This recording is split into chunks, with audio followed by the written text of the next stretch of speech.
Hey, random people out there on the internet. So it's me, the Mustang Ridge Wood Bandit, and this is a continuing series that I'm doing for beginners who are thinking about getting into this craft.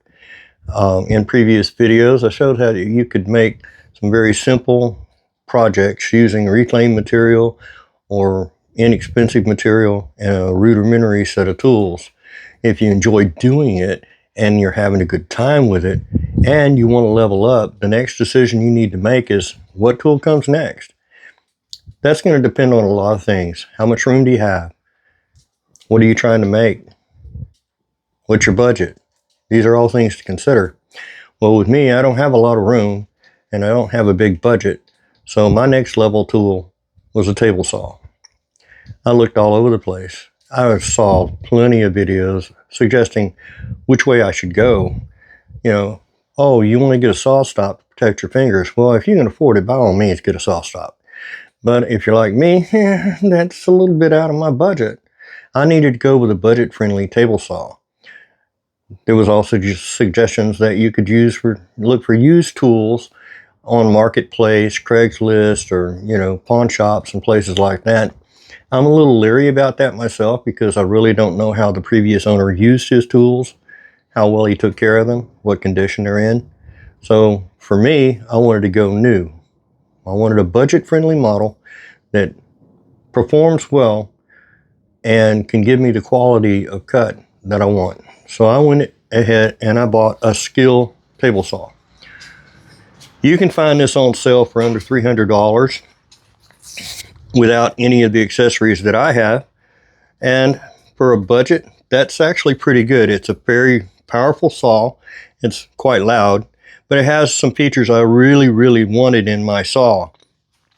For instance, it has what they call the rack and pinion fence, so that I can move the fence by twisting this knob, and it gives me real small adjusting capabilities.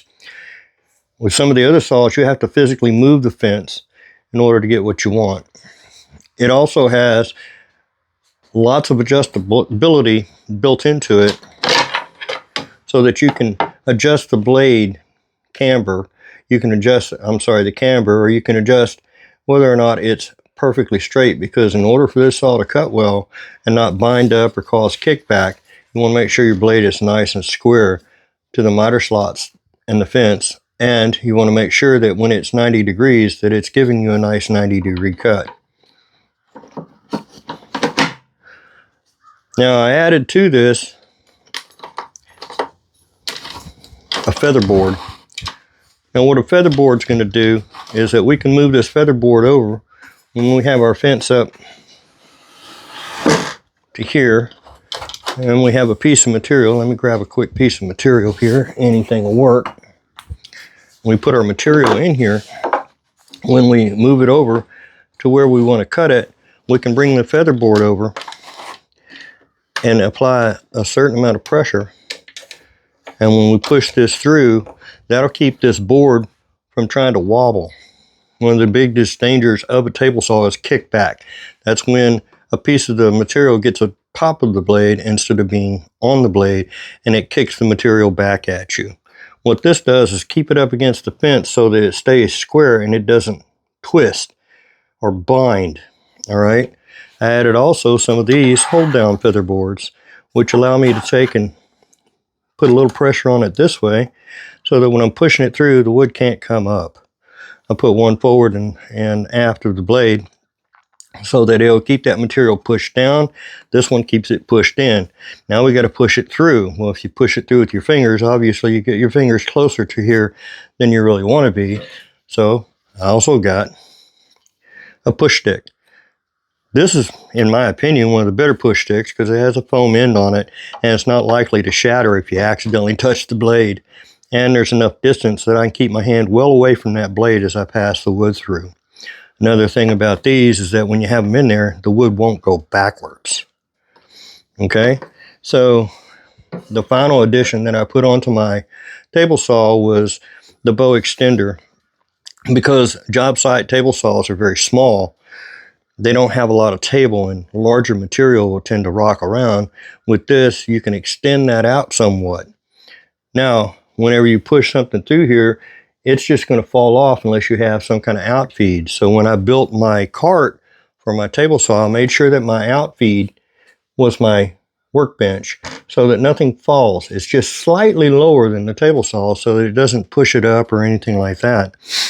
Now, the table saw originally came with fold out legs that it has so that you don't have to have a cart or bench to put it on. You can just stand it on its own.